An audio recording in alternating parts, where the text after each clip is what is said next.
5, 4, 3, 2, 1. It's the weekend. Happy Friday, ladies and gentlemen. This is the Rich Report, bringing you the richest content across entertainment. It's just myself, Sean Clark, and Evan McNelia today. Gentlemen, how are you doing on a start to a lovely weekend? Doing good. Looking forward to the weekend. A lot of stuff going on. A lot of race coverages, and I saw F9 in theaters last night. It was interesting, to say the least. A bit absurd, but it was fun. I'll give it that much, and I'll have a review on it for the site in the next couple days. Going good. Excited for the weekend. Excited to wrap up my first week on the Rich Report, and I'm just ready to get into it. Well, to start off, Sean's kind of in shambles because his beloved Vegas Golden Knights are out of the Stanley Cup playoffs after they got beat in 6 games by the Montreal Canadiens. Yes, Sean, you closet Golden Knights fan. Whenever we're not talking about the Colorado Avalanche, Sean is a big-time Golden Knights fan. So don't even try to hide it from the public, Sean. Might as well just come out and admit it. But the Canadiens, somehow, some way, the lowest seed coming out of the North Division, which was without a doubt the weakest division in the NHL this season, is the Canadiens are making one of the most improbable runs we've seen probably since my 2012 LA Kings got in on the playoffs on the final day of the season and went on to go 16-4 on their way to their first ever Stanley Cup. Carey Price has just been unbelievable. He's bar none the Conn Smythe Trophy winner at this point. I don't think you can make an argument for Cole Caulfield just because of how great he's doing at such a young age, but it's all Carey Price. Now, Sean, what do you think? Is this the most improbable playoff run we've seen in over a decade and almost a decade now? Yes, it is. First of all, I just want to clarify here. Colorado Avalanche are my favorite team. I respect the Vegas Golden Knights because of how good they are, but also I've been to T-Mobile Arena. It's pretty great, okay? Okay, T-Mobile Arena is great. Just like you claim to be a Saints fan because you went to the Superdome one game in week 17. Okay, so I don't want to hear this. I'm not accepting this slander on a Friday morning. But anyways, yes, this is one of the most improbable playoff runs I have ever seen in my 18 years of watching sports. How on earth did a team that finished 4th in the North Division, the weakest division in the NHL, the division with 7 teams, in a division with some pretty bad teams, somehow get into the Stanley Cup Finals? They beat the Toronto Maple Leafs, who are by far the best team in that division in the regular season. They beat Winnipeg, who looked really good in the first round. They literally swept Edmonton, and then they beat Vegas. It's like, I thought they had no chance to beat Vegas. But to me, this is so insane because Montreal, they don't really have a true superstar besides Carey Price. They don't have a true superstar when it comes to the skaters. Yes, you have Toffoli. Yes, you have Cole Caulfield, Nick Suzuki, and a bunch of other supporting players, Brendan Gallagher. But they don't have a true superstar. They've done it with just gritty play, great teamwork, and great goaltending from Carey Price. But I think this speaks a little more, in my opinion, about the Vegas Golden Knights' major weakness. They struggle to score. Their puck movement is next to none. They're great defensively. They have a great goaltending duo. The problem is that Vegas they don't have a true player who can just put that puck away. Tampa Bay Lightning has like 5 of those players. Even Montreal has a few of those players. The Vegas Golden Knights have a bunch. It's like in soccer. They have a bunch of attacking midfielders, but they don't have a number 9. They don't have a Robert Lewandowski. They don't have a Sergio Aguero back in his prime. They don't have Kareem Benzema and the like. They don't have a true striker in hockey terms. They don't have that guy who can put the puck away. And because of that, that weakness was exposed like it was last year against the Dallas Stars. And if I'm Vegas, I would maybe trade some of your depth for that true scorer that can put the puck away. Maybe go hit up Winnipeg. Maybe go hit up the Coyotes. I don't know. Just some team that has players that can put the puck away, because losing to Montreal, while it's an improbable playoff run, and all credit goes to Canadians, Vegas had no business losing the series. And I just got to point this out real quick. If Marc-Andre Fleury doesn't have that gaff in game 3, are we having a whole different conversation right now? Probably are. That was the turning point of this whole series. Now, was that the turning point, or was it the fact that the second line, which I've been praising through this playoff, of Jonathan Marchessault, William Karlsson, and Riley Smith, only scored a combined 1 goal in this entire series? Because that was the line that carried them through the second round against Colorado, and it didn't show up. It was mostly the defenseman and Alex Pietrangelo doing the scoring for Vegas. So, Sean, what does Vegas need to do? Because it seems like they've kind of peaked. Maybe their first year as a franchise was their peak in reaching the Stanley Cup Finals, but then falling short to the Capitals. Because now this is 3 of their 4 years of existence where they've reached the conference finals, but still haven't taken much home outside of one Western Conference trophy. So what happens now? Because it seems like this team can't go any higher up. They have all the talent to win, but it doesn't seem like they're a team that can get the job done when it matters. So what do you do next? And how do Vegas fans react when they see maybe some players are going to exit out and maybe they aren't as good for the next couple of years? I still think that attendance-wise, Vegas is going to be fine. It's an attraction. It's entertainment.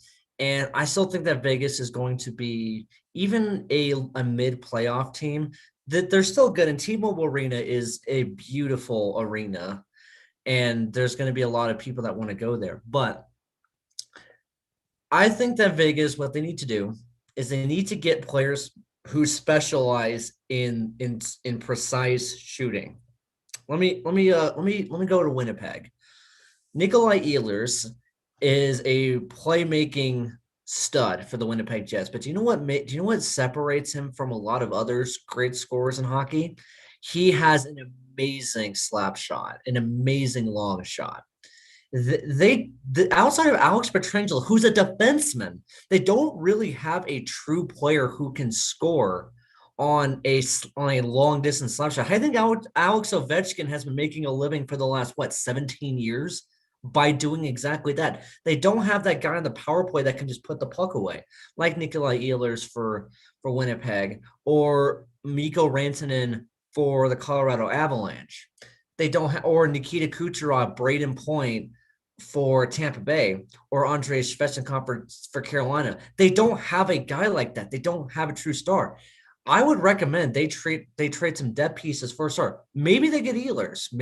Winnipeg does need to shed some salary, so maybe trade for Ehlers. If Ehlers was on Vegas, that offense will be even better. Because I'm telling you, a player like that would put Vegas over the hump. But the thing is, because they keep falling short, there is start to be some frustration. And I'm sorry, Peter DeBoer is not going to lead you to a Stanley Cup championship. I'm sorry, he's not. We've seen this with San Jose. He's not the guy to get the job done. Exactly. We saw this with San Jose, and we saw him get totally outclassed by Mark Sullivan in the 2016 Stanley Cup final. All right, Evan, you've got Tampa Bay Lightning or New York Islanders in Game 7 tonight? Tonight, we got the Islanders. I'm going to rely on their playoff experience over the Islanders in a Game 7 at home. And so, I mean, the Lightning are minus 170 favorites betting odds right now. When a team's, that far into the 100s, but it's still close, it's usually safe to say that sportsbooks got them as a lock. So I'd be willing to go with the Lightning tonight. Now, here's the thing. I think it comes down to whether or not Nikita Kucherov is going to play, because this is the difference maker on Tampa Bay. Now, granted, Braden Point and Steven Stamkos, we know they can score, but not having Nikita Kucherov, your main player, your main star, is kind of going to be a problem. And obviously, the referees in Game 6 missed the obvious cross-check that sent Kucherov to the locker room. But regardless, he's either going to play or he's not going to play. He's not going to be 100%. We know that if he chooses to play. So, Sean, does tonight favor New York with a banged-up Kucherov? It certainly does. Nikita Kucherov has been sensational at the start of the playoff. He returned for Game 1 or 2 against the Florida Panthers, and immediately the Lightning just started taking off. And the Lightning have looked very impressive. They dispatched the Carolina Hurricanes in 5 games. They beat Florida in 6 in what was a very good series. But here we are in New York Islanders. Now, The Tampa Bay Lightning still have a lot of depth, but here's the thing: the New York Islanders are opportunistic. You know who, in my opinion, has been probably the breakout star of the playoffs? It's not anyone on Montreal. It's Kyle Palmieri. Has anyone had a more improved breakout playoff performance this entire postseason than Kyle Palmieri? How many people heard of Kyle Palmieri going into the playoff? Not a ton. I mean, okay, yes, we did, obviously, but he's becoming a more of a household name in the NHL with his postseason performance. He broke out against the Penguins. He's been sensational every single round. He helped eliminate the Boston Bruins. And I'm going to tell you what right now. If the New York Islanders win Game 7, the Stanley Cup is theirs. I know I've been counting out Montreal this entire postseason, but I'm sorry. The Islanders beat the Penguins, who won their division. They would have beaten the Boston Bruins perfection line, and they would have beaten the defending champions. Do you know how much of a gauntlet that is? I don't think they'll get it done, though. As opportunistic as good as Islanders are, the Lightning have so much experience, and even if Nikita Kucherov does not play, they still have a lot of playmaking. I do trust Andrei Vasilevsky just a little more than I do the Islanders goaltending duo. And I think that the Lightning are going to grind out. They have championship experience, and they have the home ice advantage. I think they win in overtime in a game that's going to thrill us all. See, a lot of people will say the Amalie Arena in Tampa is not really all that loud. So I'm just picking the Islanders based off of I don't want to see the Coliseum go out not seeing a Stanley Cup final in its last year of existence before the Islanders moved to a brand new arena. So I need to see the fans go at it, the Bell Center versus the Coliseum, because those places be rocking if they're both in the Stanley Cup final. So give me the Islanders in Game 7. Let's go Islanders. Now, to the NBA, the Clippers took Game 3 to sort of get back into the series against the Phoenix Suns, but the Suns kind of dealing with some injury issues as Cameron Payne, the star in Game 2, went down with an ankle injury and never returned in Game 3. So first off, Evan, I'll start with you. Does the Cameron Payne loss, if he's out for a couple of games, is that going to have a major effect on Phoenix for the remainder of the series? I think it definitely will have an effect. I mean, losing a player like Payne that's able to produce off the bench in high levels, that's always going to be hard, especially in playoffs. You kind of rely on the depth that you have on your bench and the better players that you have to be able to fill in and give your starters some rest. So losing Payne's definitely going to be a bit of a shot for the Suns. But at the same time, Chris Paul just came back. He looked a little bit rusty last night. I think it'll take him a game or two to get back up to playoff speed. And I think him coming back will outweigh the loss of Cameron Payne. Cameron Payne is a huge loss considering that he was the reason they won Game 2. He carried the scoring load when Devin Booker was struggling, and Devin Booker did also struggle in Game 3. So when you lose a supporting role like that who has stepped up, that's huge. That means that Mikal Bridges is going to have to take on more of the scoring load. He's a complementary piece. Will he be able to do that? I'm not sure he will be able to. Patrick Beverley has been sensational this postseason. And now the Suns, they don't have as much depth as they had. Chris Paul has missed a couple games. So this is going to be a very tight series. Now the Clippers are obviously missing Kawhi Leonard and Serge Ibaka. So this is just a battle of depth and wills at this point because both of these two teams are missing two of their best players. Serge Ibaka was a critical piece for the Clippers. He really gave them that inside defending and physical presence. So it does hurt them, but I'm telling you, if Mikal Bridges can go off for the Suns, that's going to be huge for them to take a 3-1 series lead because this Game 4 is pivotal. Because I highly doubt the Clippers can come back from a 3-1 deficit against the Suns. But if it's 2-2, you have to think this stays in favor of the Clippers. I think the winner of Game 4 will end up winning this series, and it could depend on the loss of Cameron Payne for the Suns. Yeah, and I have to say, as much flack as I'll give Patrick Beverley, the man has shown up in these playoffs on the defensive side of the ball, and he's even knocking down a couple of three-pointers as well. But the way he's kind of gotten in Devin Booker's head and really shut him down the last 2 games kind of speaks volume to, hey, you know what? This guy is actually a good defender and not just all talk. So, Sean, I know we've all had our qualms with Patrick Beverley at some point. But Evan, I'll start with you. Just how impactful is Patrick Beverley? Because obviously we've seen his tenure with the Rockets, and he's kind of a guy that gets in your face. But how will we remember Patrick Beverley when he's no longer in the NBA? Are we going to remember him as that elite defender, or is he just going to be a guy that many people look at, oh, he was just all talk? But as of right now, his talk is backed up by his play as of right now. Yeah, it certainly does seem that Patrick Beverley has been able to step up for the Clippers in the defensive role guarding the point, and I think that's huge for their team, But Book struggled similarly in games 3 and 4 against the Lakers at the Staples Center. I know he struggled in game 2 of this series in Phoenix, but at the same time, Booker was eventually able to bounce back, get back to that 30 points a night, and inevitably win that series against the Lakers. So I don't think the Suns ought to be worried unless this continues into game 5. As long as Booker's back and going by game 5, I think the Suns still have control of the series. It wouldn't be the scariest thing in the world for the LA Clippers to tie the series, but Patrick Beverley has definitely been a guiding force into the Clippers' success. Patrick Beverley is like Richard Sherman. He's a cornerback in the infield that's going to get in your face. He's going to piss you off, but he does for the most part back up his talk defensively. Richard Sherman in his prime was a lockdown cornerback. And Patrick Beverley is the same way. He's a lot of talk. A lot of people don't like him, but Patrick Beverley is very intelligent and he backs up his talk. He has played great defensively, holding the superstars of the game to minimal production. He is annoying, but he is bark and bite. He will get in your face. He will frustrate you, but that's part of his mind games. It's kind of like Gary Payton. Gary Payton in the glove back in the 90s was a prime trash talker, but he was also one of the best defenders in the NBA. So playing defense is partly like mental as well. And he's been getting in Devin Booker's face and frustrating him. And that's exactly what you got to do if you stop a budding superstar like Booker. So all credit goes to Patrick Beverley. We will know him as kind of like the Richard Sherman of the NBA, someone who people don't like, but he backs up his play with some great defense.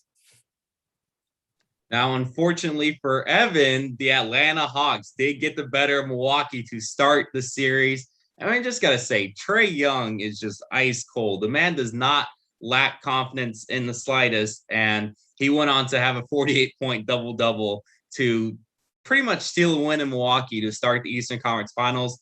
Evan, I'll start with you. How does Milwaukee respond to Trae Young throwing up 48 points? What do they need to do in order to slow him down? Because it seems like right now there's just no slowing down Trae Young.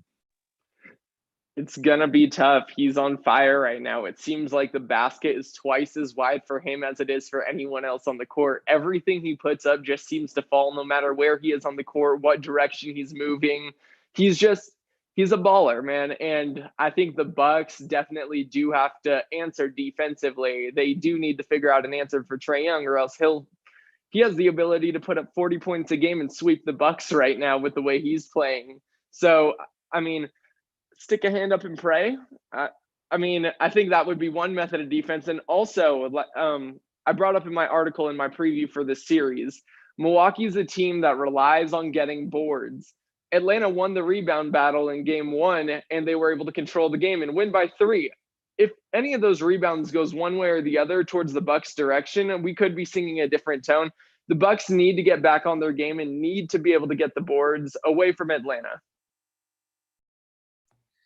I don't think you stop Trae Young. I think you need to focus on stopping everyone else. The thing is, Milwaukee needs to win the rebound game, you mentioned, Evan, but also they need to stop other players on the court, Kevin Huerter and others, because Kevin Huerter, in my opinion, is just as important, if not even more important than Trae Young, because he really gives the Hawks that court spacing that they need. The Bucks need to focus on not letting anyone else pick up the score. Let Trae Young score 50 points. No one else is going to score more than 15. If you can do that, you are able to allow your top 3 scorers in Giannis, Drew Holiday, and Chris Middleton to pick up the scoring load to overcome the Hawks. Let Trae Young do his thing. Don't focus on stopping him. Stop everyone else. Because if you stop everyone else, you're going to make Trae Young beat you. And I don't see Trae Young going for 80 points. That would be absurd. So just let Trae Young do his thing and do your best to stop everyone else. Yeah, and I think there's also certain adjustments that Mike Budenholzer needs to make, because on the final possessions of the game, we had Drew Holiday give it out to Giannis down 3, and we know Giannis is not a great three-point shooter. And then towards the end, the Bucks ran a play to set up Pat Connaughton, of all players, for a three-pointer that he airballed. So, I mean, Evan, is this just a series where Milwaukee needs to have a comfortable lead to beat the Hawks? It just seems like right now Atlanta wants it more. Running plays that Giannis down 3, and then running a play to Pat Connaughton to shoot a 3 to tie the game, and he ends up airballing, doesn't seem like winning basketball to me. Yeah, I don't think so either. And this just feels like another one of those Budenholzer decisions where you just sit back and scratch your head as a fan. I mean, honestly, if you're going to run a set play to get a three-point ball on this team right now, you're either setting up PJ Tucker or a man by the name of Bryn Forbes. Those are our 2 best three-point shooters on the roster right now and have been able to knock it down in clutch and consistent situations throughout the playoffs. I don't know why you're going to Connaughton. Connaughton hasn't really proved himself as a clutch player. He's a okay bench role player that can come in and fill minutes when you need him to, but he shouldn't be the one that's taking a game-deciding shot. It's frustrating, and I was quick to, after the Bucks beat the Nets, to be like, okay, Budenholzer has saved his job. He might coach himself out of it in this series. Yeah. Pat Connaughton, of all players, why? I don't understand this. You mentioned Bryn Forbes. That would be a much better option. Chris Middleton, much better option. I know Middleton is more of a mid-range specialist, but still. Mike Budenholzer kind of seems to be like Peter DeBoer in some ways, where he sticks to a certain play style and with whatever his team is and just rolls with it. He doesn't seem to make as many adjustments just like Peter DeBoer does with Vegas and San Jose back in the day. So I think he just needs to realize, okay, I have these three-point shooters. I have Bryn Forbes. I have Chris Middleton. Use them. Pat Connaughton, really? That's what we're doing with in clutch situations. Got it. NASCAR heads to Pocono this weekend. We have a doubleheader, 2 straight days. We got Trucks and Cup on Saturday, and then Xfinity and Cup on Sunday. Weather is always a factor at Pocono, but with the Cup Series having 2 races in 2 days, are we about to see Kyle Larson just sweep the weekend, or is someone going to give the fight to Larson and knock him off of the throne as the top dog in the Cup Series? Here's the thing. Last year, Kevin Harvick and Denny Hamlin swept the weekend.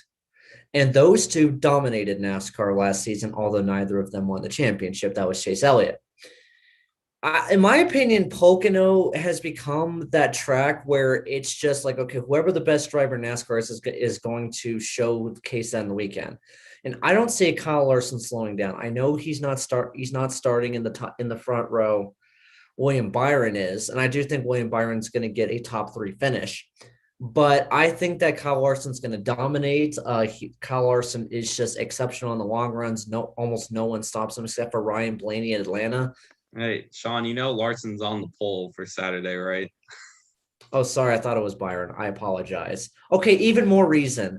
When Kyle Larson takes a lead, almost no one really stops him. The only time that he's been stopped this year was Ryan Blaney at Atlanta, which that's looking like a fluke at this point. I'm not fully sure how that happened the more I think about it, but Larson has been completely dominant, and especially now that he's on pole. My apologies for not knowing about that, but there's no reason why he's just not going to flat out dominate. And I believe the second Cup race is inverted 1 through 20. Okay, so if that's the case, then the second race will be harder for him to win because he's gonna have to pass a lot of dudes. But I think he's gonna completely dominate Saturday's race. I think Saturday's gonna go by very quickly with Larson taking the win easily. Wouldn't surprise me if he leads every lap. I wouldn't be surprised either. I mean, we said it Monday. Larson is inevitable. He is one of the best drivers right now in NASCAR. His hot streak is something we haven't seen in a long time out of any driver. And so it's Team Hendricks to lose, and Larson's especially now that he has that pole position. Now, I'd say is one deterrent is obviously what happens Saturday with the starting order and how many cars go a lap down. Like Sean said, it is inverted. So the 1 through 20 finishers will then flip their order for Sunday. So if Larson wins, he'll start 20th. But that, again, all depends on if any cars are lapped. Because if you are lapped, you will start from where you did finish. So let's say it was only 17 cars finished on lead lap. Larson would start 17th on Sunday if he were to win Saturday, but that's really the only thing holding him back, I think. You know, Pocono's a weird track. He's not going to have any practice time while other guys raced on it in 2020. So we'll see if that has any effect. I don't think it will because Larson obviously did run this track with this aero package in 2019. But, you know, we'll see what happens. Pocono it's an interesting track. You know, it's not the track. That's the problem with the poor racing. It's still the car. All right, Sean, we've got the Austrian Grand Prix this weekend at the Red Bull Ring. Weather, again, could be a factor this weekend, leading to some quite entertaining races, especially with how fast Austria can be. Can Mercedes rebound after their strategy blunder in France? Here's what I think is going to happen for the Styrian Grand Prix on Sunday. Here's what I think is going to happen. I think that this is the race where Valtteri Bottas is going to be on his way out. I think that this weekend his fate is going to be sealed. Why? Because Lewis Hamilton is going to win on Sunday. I have no doubt in my mind that Lewis Hamilton's going to win on Sunday. Why? Because Lewis Hamilton is phenomenal at this track. Just go back and look at his qualifying lap for the Styrian Grand Prix last year. One of the most that was absolutely phenomenal. In the rain, Hamilton just completely outclassed everyone in his qualifying lap. It was amazing. It was dark, it was raining, but he still completely aced it. I think Lewis Hamilton is going to have a chip on his shoulder. He just got beat by Max Verstappen. And he's now 12 points behind James Justinus. You think Hamilton's going to be okay with that? No, he's not. Okay, he has elite GOAT Mamba mentality here. Hamilton is going to come out with a mission. Now, I think Verstappen and Sergio Perez are going to finish 2 and 3. But I think that Bottas is going to DNF in this race. I just have this gut feeling that Bottas is going to qualify outside the top 5, and he's going to go slow and pace. He's going to drop back to the top 10, and then he's going to probably crash. I'm going to go with Esteban Ocon. I'm just going to go with that. I think Bottas is going to DNF. And I think that I'm telling you, my gut is telling me that George Russell is gonna have a midseason takeover. WTF1 just posted a video about the 7 craziest midseason driver swaps, and then you also have a wet track this weekend, and we all know how terrible Valtteri is on wet tracks. Do I have to remind you? He crashed in Imola, which was a rain race this year, and oh my gosh, he was dismal at the Turkish Grand Prix last year, which, by the way, did just get added back to the calendar in October. So I think this may be Valtteri's last weekend, or at least the last doubleheader. Because after the Austrian Grand Prix a week later, I feel like the driver change will happen. Because do you really think Mercedes is going to want to go into Silverstone with Valtteri still like holding them back and Sergio is just dominating them? No. They want that 8th Constructors Championship. You think that you think they're okay with Christian Horner being smug toward them? No, they're not okay with this. So I'm telling you, this is going to be an abysmal weekend for Valtteri Bottas.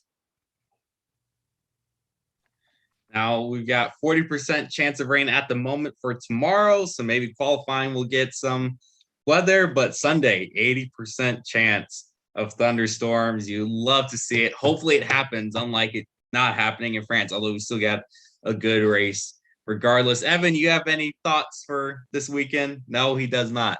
All right, we're going to move to our favorite segment of the week, and that is our Fruit Loops of the week, where we find the worst of the hot takes out there or anything, terrible that happened in the entertainment world. And we're going to call it out to close out the week and this episode. And I'm just going to go first and say right off the bat, if you watched low-key episode 3 and thought it was just filler and kind of boring, what is wrong with you? I guess we hate great character development. We hate the dynamics between our characters, and we hate finding a big discovery about a certain entity in low-key. I'm not going to spoil anything because someone in the living room has not watched all 3 episodes yet, so I'm not going to get into spoiler alerts, but there's a lot of development we get in episode 3, and it was the most CGI-filled episode we've had in the show so far, so I don't see why people are complaining about saying this episode was just pure filler. It doesn't make any sense. Now, yes, these are short seasons, and you want to see action, but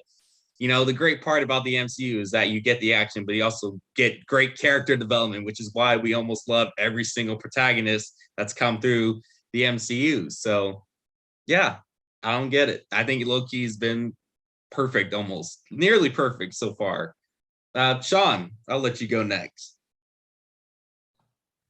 I do want to quickly say that I do agree. Loki episode 3 was absolutely awesome, and while I did enjoy the first episodes more, it was still fantastic. And Loki, in my opinion, is already like the way it's going. It's going to top Falcon the Winter Soldier when it's over. And Falcon the Winter Soldier was fantastic, so that's saying a lot. I just want to quickly say that. All right, since I've been covering Euro 2020 for the site, and before the round of 16 starts, I will recap the match day 3 for the site. Oh my gosh, Martin Dubravka. Oh, what are you doing? So, all right, let me set the scene. Spain and Slovakia are playing a Group E match. This actually happened while we were live streaming on Wednesday. Oh, interestingly enough. Slovakia has 3 points. They beat Poland. They are trying to advance to the round of 16, while Spain is trying to get the win that clinches it for them. It is 0-0. Slovakia, Dubravka saved a penalty from Alvaro Morata. And we thought, oh my gosh, Spain is choking again. Oh no. So Paulo Sarabia blasts a shot off the crossbar, and it just goes straight up into the air. And Alvaro Morata and Dubravka are standing right there, right in front of the net. Dubravka decides to go up, and I don't know if he was trying to catch it. I don't know if he was trying to bat it backwards, but he basically went volleyball and just spiked it down on the net.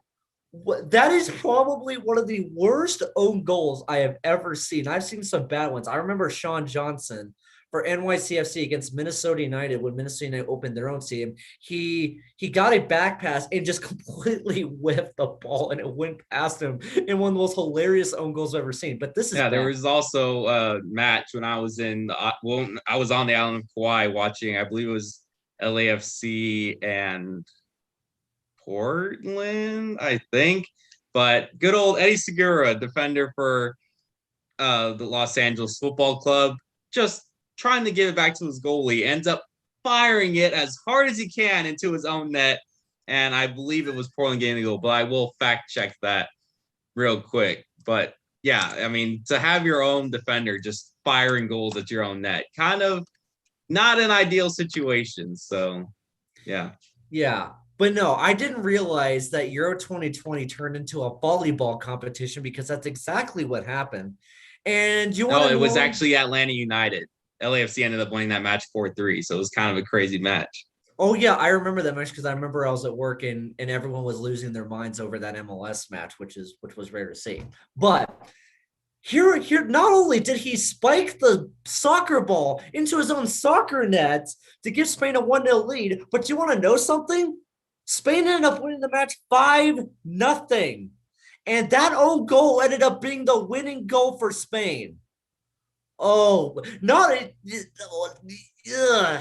that's not good. And by the way, this guy is a starting goalkeeper for Newcastle United. So he is a starting Premier League goalkeeper that did this.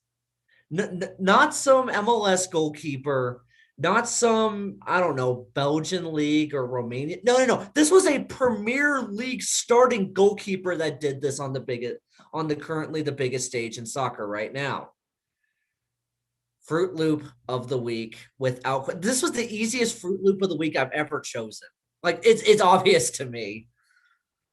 I'm very excited to hear Evan's first ever Fruit Loop. So for my first ever Fruit Loop of the week, we are going after the MLB and whoever decided to make those All-Star uniforms. The MLB All-Star Game and Week is supposed to be a fun event meant to celebrate the best the game of baseball has to offer. It's also a time where the MLB can emphasize everything around the game of baseball that doesn't necessarily have to do with the game to make the game more exciting. Star personalities shine as every moment is a little bit lighter weight to it, with no wins and losses on the line, and it just allows the stars to have fun. The Home Run Derby is one of the greatest spectacles in baseball when the game's top sluggers are all competing. But this year, the MLB released possibly the worst uniforms I've seen in baseball history as their all-star jerseys. Yeah, and just for the sake of it, I'm just gonna pull these up real quick so y'all can see what it looks like. Because yes, it is as hellish as Evan is describing. If Rob Manfred's instructions to the people who designed these uniforms was to capture the vibes and essence of waiting in between pitches, a 4-ball walk, a pitcher checking a runner for the third time unsuccessfully, and when a batter asks for time right before a pitcher is about to throw his pitch, they managed to capture all of those most boring moments of baseball in clear, pristine perfection. These uniforms are more bland than a 6-year-old's artwork that they made in their kindergarten classroom. You're looking at the NLs right now, and the white jersey is horrible. The ALLEZ has a navy blue with their the team logo in tan. And the thing is, the hats are so cool.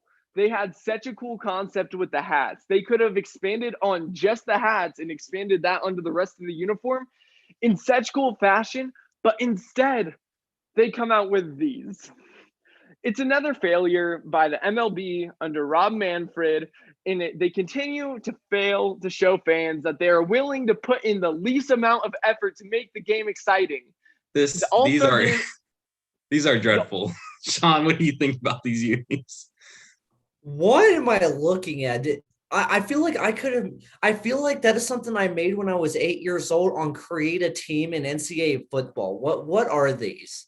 We put in, yeah, like when you make teams in like a 2K or just create a team anywhere, you put effort into designing your own uniforms and your own logo and all that. MLB just says, hey, you know what? Let's just put the logo and layer it, not put it anywhere else on the uni. Layer it over the letters of the abbreviation of the team on it. Like, what are we doing here? This is bad. This is the worst thing I've ever seen, and that's not hyperbole. Like, Evan, what is San Diego's gonna look? Just gonna be the SD with another SD over it? No, yeah. So San Diego's is the SD logo on the left-hand side there, with over it an S in red, a D in red, and a P in red. That's it. My San Diego God. Padres. Like, they're ugly. They're atrocious. Like, honestly, I came up with an idea too, and it would be really cool if the MLB adopted it this year to let the players that are suffering from having to wear these uniforms on live television from hating themselves, let each year's All-Star team design next year's AL and NL year's uniforms and jerseys. Let the players and the All-Stars decide on the color schemes and just the overall design of these jerseys, and we will have some of the coolest looking jerseys every single year for the All-Star game. But no, they put Tammy, who's in charge of sorting paperwork behind the secretary, in charge of creating these uniforms, and she did horrible. She failed art school. It's atrocious.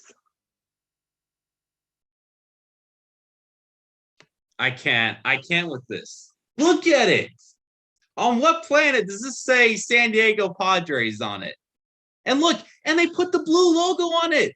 That's the blue logo, unless these are not the official ones. If they're putting the blue logo on it, we've got a serious problem because that's not the Padres colors at the moment.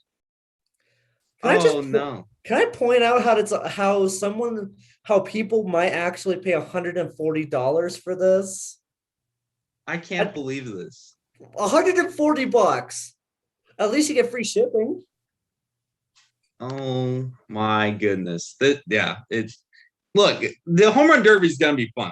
It's gonna be a blast. I think the product of what we're gonna get from the home run derby and the All-Star game is gonna be great, but somehow, some way, Major League Baseball found a way to put a little damper on just before the All-Star game comes around. But with that, we will exit for the weekend. We appreciate y'all for tuning in and watching. Make sure to subscribe to the podcast on Spotify and Apple. Make sure to check out all of our written stuff on therichport.com. For Sean, Clark, and Evan McNelia, I am Cameron Richardson, and we will see you next time. We'll see you on Monday to recap everything that happened over the weekend and to talk about what hot topics are going on in the world of sports. So we will see you then. Have a great rest of your day and have a great weekend.